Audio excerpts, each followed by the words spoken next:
Mistrustful.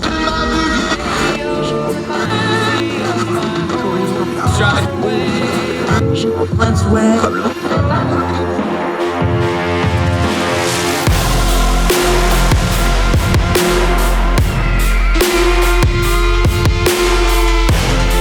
with your host, Andrew Donaldson. This is Heard Tell.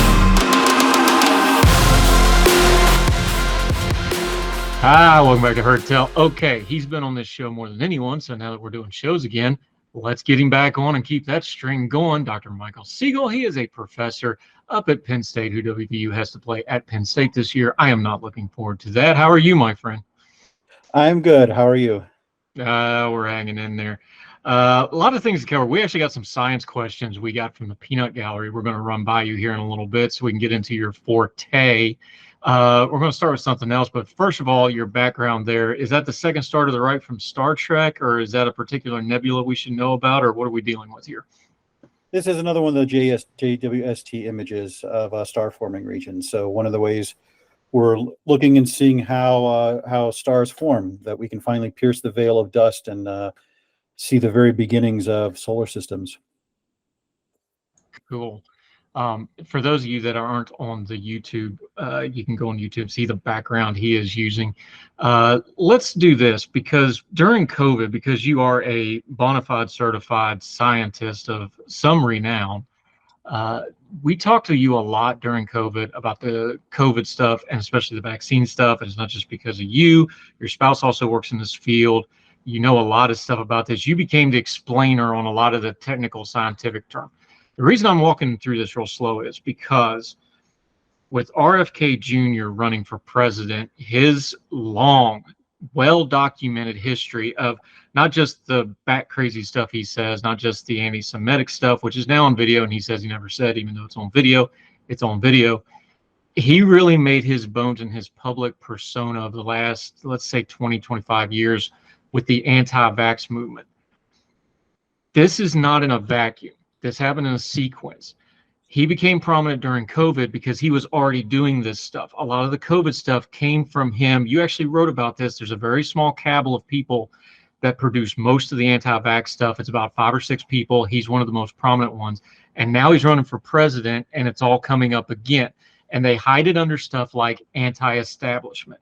And they hide it under stuff like we're just asking questions. He's not just asking questions. We've got 30 years of book on this guy doing this stuff.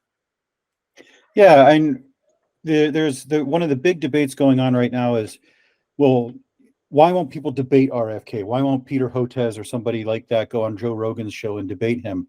And it's because we've been watching him for 20 years, and he has a tendency to do what in debating terms is called a gish gallop, where you just throw out a bunch of stuff, and it would you can throw out in 10 seconds what it takes 5 minutes to debunk.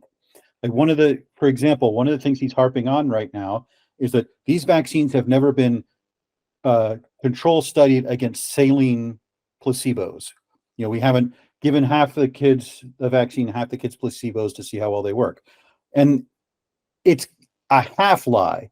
You take polio. Polio was originally tested in one of the largest placebo trials in history, 600,000 children. And Jonas Salk actually opposed it. He said, this is unethical to give children a placebo when we have a vaccine that might work, and we should just compare the rates to historical rates. But they did it anyway. But as time has gone on, we have tweaked the polio vaccine. We have reduced the viral load. We have changed what the other ingredients in it. Other vaccines have gone through changes. We removed thimerosal at RFK's insistence 20 years ago. And so what he's saying is each time we make a tweak, we should do another placebo test against saline, which is insane. No ethical person would deliberately expose children to polio, measles, mumps, rubella if you have a working vaccine. So what we do when we tweak a vaccine is we give half the children the new one and half the children the old one, and then compare the results because we know the old one works. Dr. David Gorski, who runs the Respectful Insolence blog, he works on cancer, and he said, imagine if you had something that cured cancer 75% of the time, and you make some improvement, now you're going to cure cancer 80% of the time. Would you give cancer patients a placebo that doesn't work at all? Or would you give them the old medicine and compare how the new medicine works? And, that's why we do that. We compare vaccines to the old vaccines to see if we have more or fewer side effects, to see if they're more or less effective. We don't deliberately expose children to potentially deadly diseases.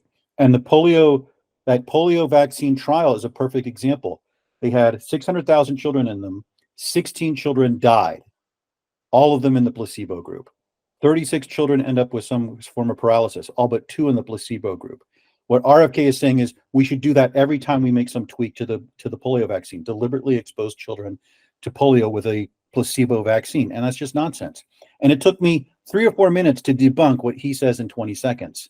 And so that's why people who are familiar with this guy and familiar with his movement don't want to engage in those kinds of debates, because he's not a good faith actor. He throws out these points. Even when they are debunked, he continues to throw them out. He never goes back and says, well, I was wrong about this, and removes that from the discussion. People who are genuinely asking questions are interested when you answer the question. They'll change their mind, or they'll at least say, okay, I'm not quite convinced, but at least I understand it better now. Whereas someone like RFK, who is a dishonest actor, is not really asking questions. He's just throwing out his talking points and never will update his priors. Yeah, this goes back to something you talked about before, Dr. Michael Siegel joining us. There's no version of good science, good scientific method, good research. There's no version of good, solid science that does not involve saying we're wrong, or we need to adjust this, or we need to take a different path here.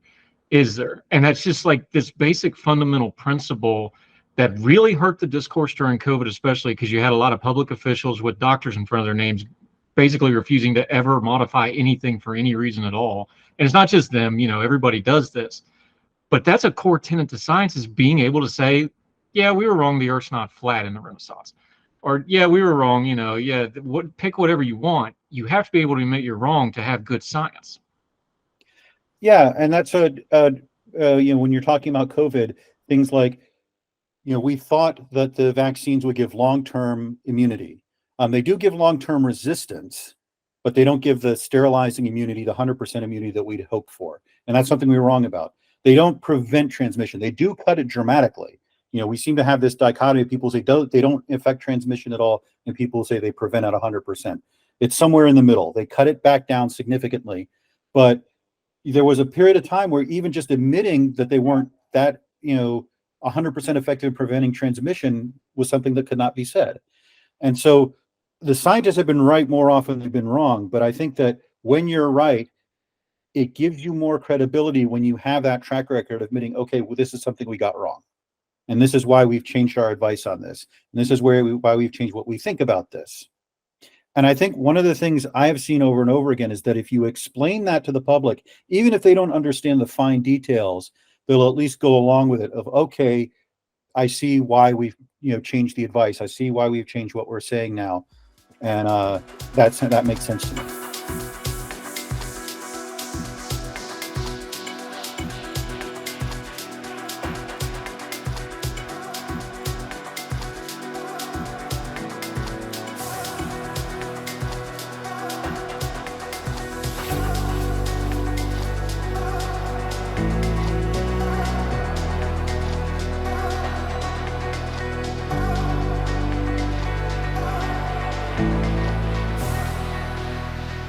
There is a line, and this is where science starts to meet, the popular opinion, and that's always a big problem.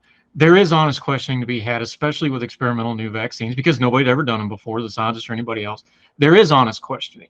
And it's the thing about, well, we're just asking questions is such a deflect. Look, the polio vaccine is one of the great achievements of mankind in human history. But they screwed up. They actually put the live virus in and killed thousands of people. And Eisenhower had to go, one of the first TV things ever a president did, had to go on TV and calm everybody down like they made a mistake. They accidentally put the live virus in because they'd never done it before. They didn't know how to do it. Thankfully, that's not happening again. But where's that line at of honest questioning without getting into the conspiratorial stuff? Because people just, there's not a hard and fast line, but there's got to be some rules and guardrails, right? Because it's fair to ask questions of anything new, especially scientific, the very cutting edge of science, especially like these mRNA vaccines, these things that had never existed 3 months prior to us figuring them out. We have to be able to honestly question that without going down that road of conspiracy theory, right? So how do we do that?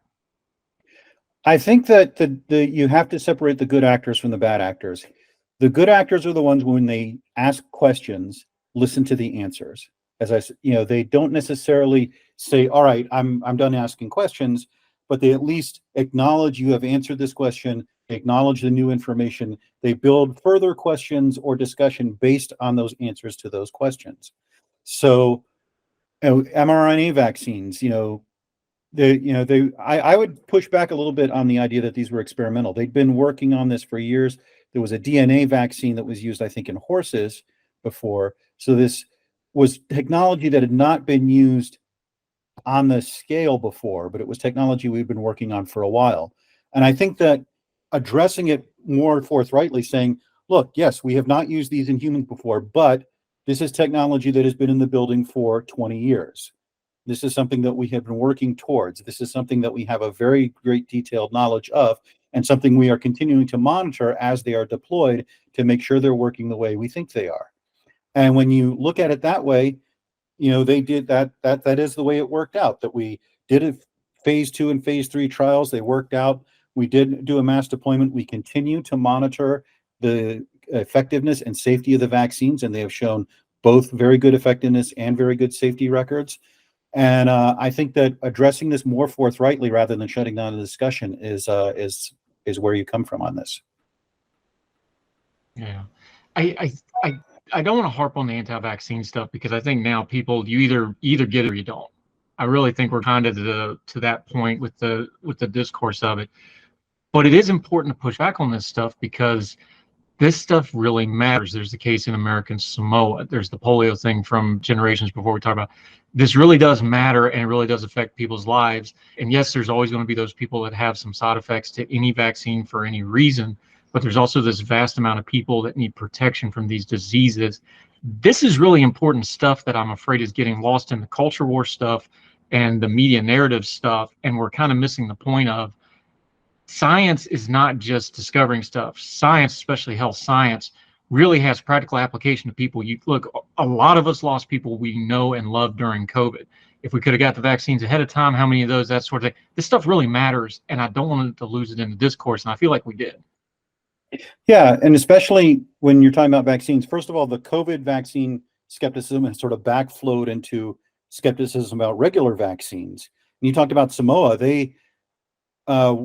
What happened was a couple of nurses messed up, put the wrong stuff in with the vaccine, and a couple of children died. And the anti-vaxxers went around and said the vaccines are killing children. And so they stopped vaccinating people, and there was a measles outbreak, and 30 children died. And that's why that stuff matters, that you have to be able to have these discussions. I mean, like you talked about with Eisenhower, when they messed up the polio vaccine, had to calm people down and say, the vaccine is safe. There was a horrible mistake, but we need to move forward and so forth. And we are going to have more mRNA vaccines in our future. These have potentials for addressing malaria, which kills enormous numbers of people a year. They have potential for applications to cancer. They have potential applications to future diseases. COVID-19 is not going to be the last pandemic we're going to have, and we may have future deadly outbreaks of more deadly flu and things like that. We're going to need to be able to have these discussions and about our future public health interventions. Yeah, Dr. Michael Siegel joining us. This brings us back to where we started with RFK Jr., and you just said it. These people are conspiracy theorists. It's not a conspiracy. They were prepared and knew exactly where the weak links in the public health narrative was to bring what they had already been talking about with the anti-vaccine wackadoism and insert it into the breaking news and the current issue of the COVID stuff. And that's where this comes full circle, is people like RFK Jr., we had book on him. We knew what they were all about, but they managed to greatly expand their influence because of what was going on in the world, and people didn't take the time to go back and read what these folks were all about prior. They just slammed what was happening into it. That's a practical kind of science, isn't it? People being able to disseminate information, to kind of test it, to read people's, like we talk about science as this thing in the lab and finding the stars and the solar stuff. There's a practical science to how you consume news media, and I think RFK in our politics, this is a good example of it. Is that a fair way to put it? I think that would be a fair way of putting it, that we have a tendency to sort of put science issues into see them through a partisan lens. And especially with, and that's why the RFK for president thing is kind of disturbing, because I'm afraid that, you're going to have one party or the other kind of embrace his point of view. And, don't lose track of what's going on here. I mean, RFK's foundation on vaccines quadrupled their income during the pandemic, and his salary went up quite a bit. There was I think a Washington Post article about this a few weeks ago. So don't lose track of how these guys are using this to gain influence and power, because we had a major disruptive event. I mean, COVID-19 was a national and global trauma, and people start looking for answers. And here are these people who come in who seem to have the answers, even though they are, kind of out there and have a long history of deception. Yeah, you just mentioned the word. I think it's a fair word to use. Science has limitations. We've talked about this on this program with you a lot. Science doesn't explain trauma super well. It can tell you like the rippling edges of what the trauma does, but it doesn't really explain philosophical and emotional trauma to people. And that's a lot of what we're dealing with here. And then people look for science to an answer for that. And that's not really what science is designed to do, is it? No, and we can look at some of the medical aspects of trauma, some of the psychological aspects of trauma. But when you're talking about a global event like this is unprecedented, and we're in uncharted waters in terms of how this affects people's lives, how it affects people's politics, how it affects how people just look at the world in general.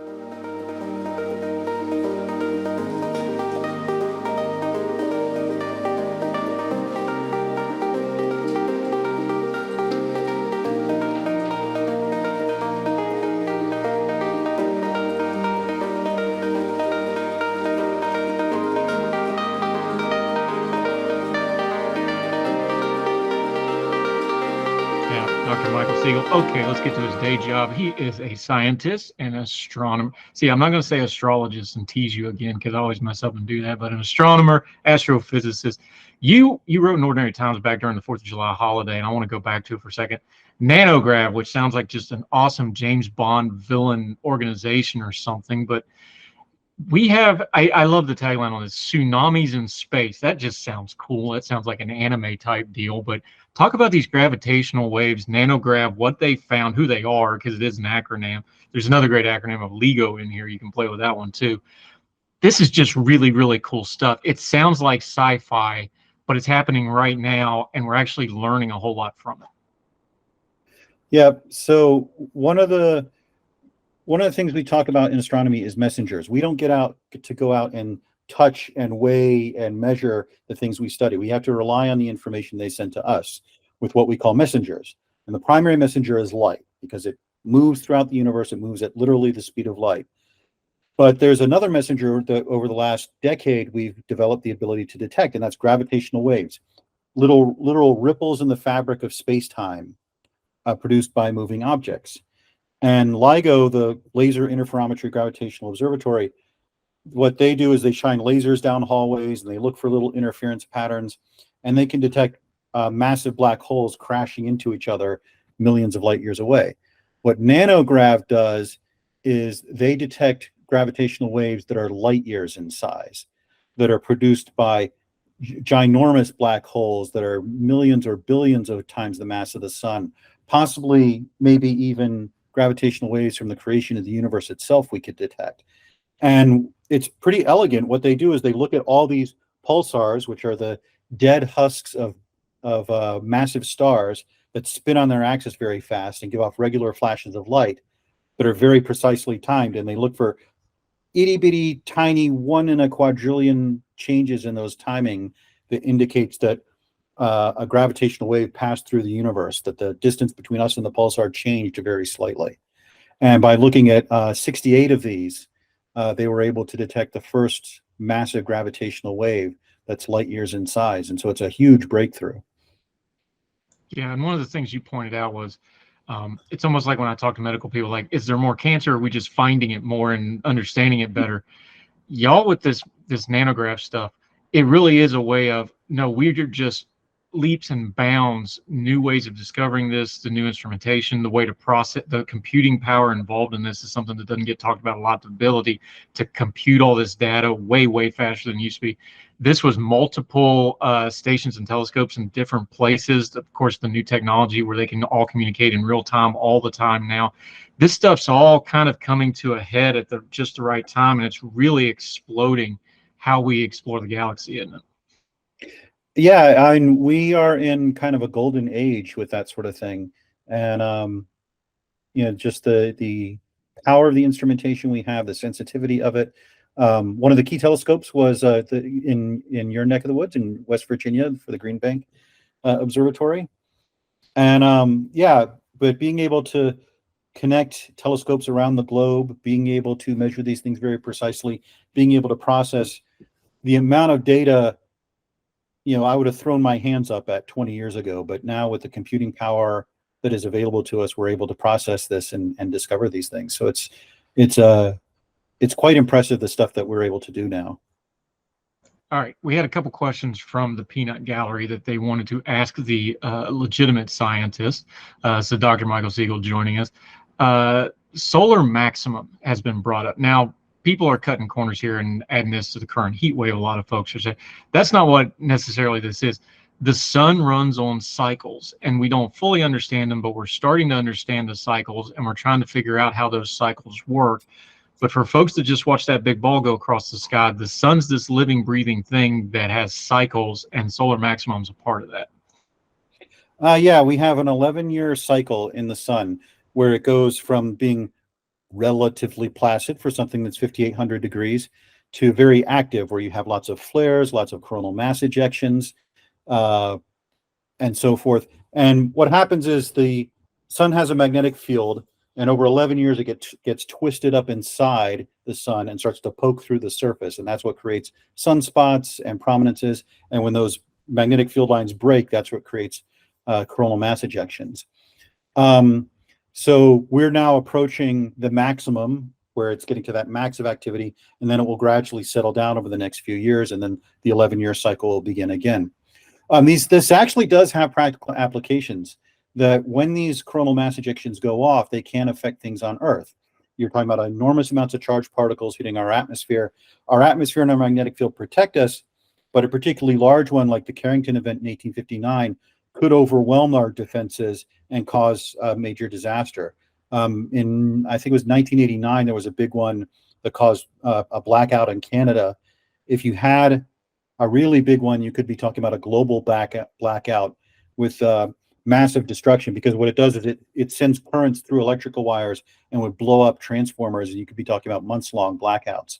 So one of the things that people are now doing is looking into hardening the grid, putting capacitors in that could absorb such a surge, or even just having enough early warning that you could basically have a voluntary blackout, turn everything off, disconnect all the computers, basically prepare yourself for this massive solar storm, and then when it passes, to bring everything back on. Define pass, because people we're not talking a thunderstorm here. What would a solar storm of that magnitude actually look like practically as you sat in your house? It would be a couple of days, a day or two of very intense activity. You would see when the Carrington event hit, they had sparks dropping off power lines. They had surges that would set fire to paper and telegraph offices. They had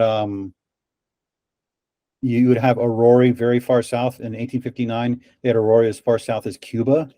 So you'd be talking about massive aurora. So in practical terms, that would be what it would be like. It's crazy, amazing. Okay. They have found an exoplanet, but you can't look at it. Am I getting this right? Because when you see like mirror exoplanet, that sounds like very sci-fi-ish. Oh, we have this planet, but we can't see it because it's too reflective. But apparently this thing is real, and y'all have found it out there. Yeah, what we do is stars are way brighter than planets. And so the way we detect planets around other stars, it's rare, on a rare occasions, the planet is bright enough and the star is faint enough and it's far enough away that we can actually see it in like an HST image or something like that. But most of the time we're looking for indirect evidence. We're looking for the small, tiny gravitational tug of the star of the planet on its star, or we're looking for when the planet passes in front of the star dims very slightly, like a very small fraction of a percent. And we've gotten to the point where our instruments are so precise, we can get very fine detail on seeing variations in the brightness of that planet as it passes around. So we've been able to see that there are planets that have clouds. And in this particular case, the mirror planet that they're talking about, its cloud cover is so thick and so metallic that it reflects 80% of the light that hits it, which is a higher albedo than Venus. Albedo is the ratio of reflected light to incident light. So Venus reflects about 75% of the light that hits it because of the thick cloud cover. This new planet reflects about 80% of the light that hits it. And that's just looking at those tiny variations in the brightness of the star as the planet moves around it. Yeah, and for folks that don't know, Venus, you can actually see this with the naked eye if you know where you're looking occasionally. Just tell people that just look up and have never really thought about it. This is kind of some astronomy 101 that I know you love to teach. You can find Venus pretty easy and see exactly what you're talking about, just the average person, can't they? Yep, Venus is called the morning star or the evening star because it's closer to the sun than we are, and so it never gets directly overhead during the night. It's always pretty close to the sun. So let me just look at where it is right now. Yeah, so right now it looks like it's the evening star. So in the evening, if you look towards the sunset and you see a very bright object just above the sunset, that would be Venus. And planets are a little bit easy to distinguish from stars because stars are tiny and they twinkle because they're so far away. The atmosphere can interfere with that tiny little beam of light that's coming to us. Planets seem to have a little bit of size on the sky, and they tend to be solid. They don't twinkle as like stars do. And so that's a very good way to spot them. But there are lots of apps. I was just using the app on my phone to look up what the visibility is that will tell you where the planets are so that you can spot them. They're quite Mercury, Venus, Mars, Jupiter, and Saturn are all visible to the naked eye. You don't need a telescope. I mean, they'll just look like lights in the sky, but you can see them. How much literature do we have to change in poetry if we change all the morning and evening star references to Venus and it's a planet? Not too much. I think the fact that it's a planet just makes those poems more interesting. Set your course to Venus? I don't know. Maybe.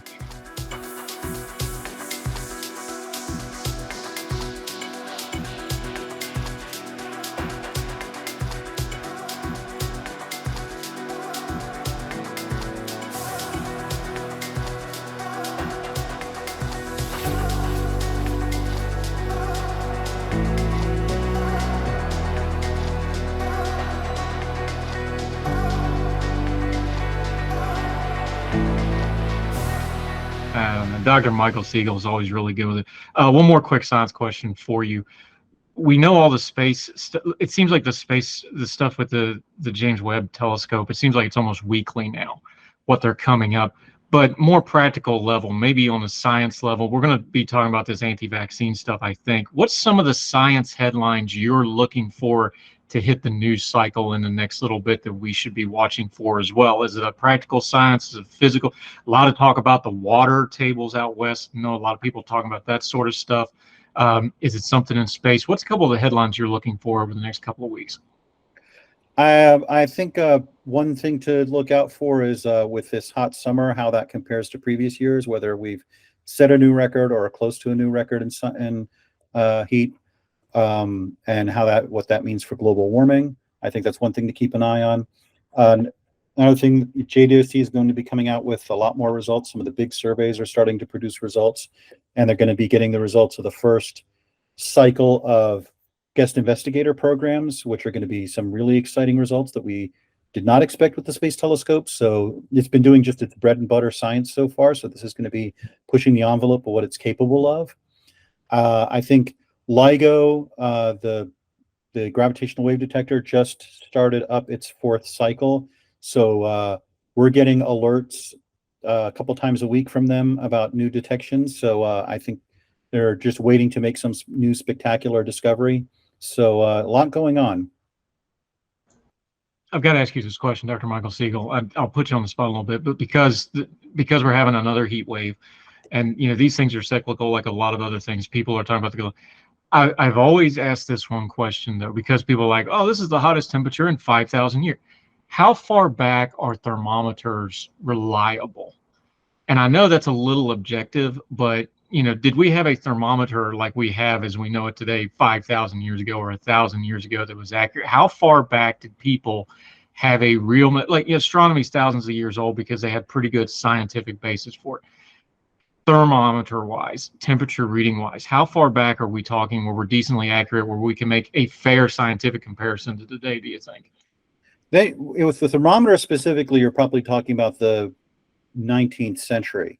What we used to talk about thousands of years ago are proxies, where we look for things in nature that are indicative of temperature, like secondary indicators.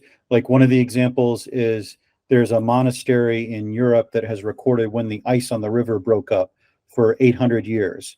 And you can actually look at the date and see that it's gotten earlier and earlier in the year that the ice on the river has broken up.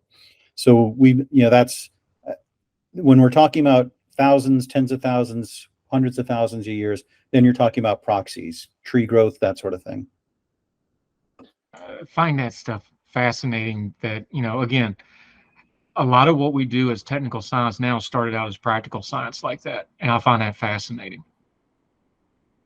Yep. And, the science started out even astronomy started out as something very practical to know what time of the year it was, when to plant your crops. If you, in some ways it was trying to predict, the will of gods and stuff like that. But even you put that aside, being able, the first calendars were based on astronomy. The first ways of navigation in the world were based on astronomy.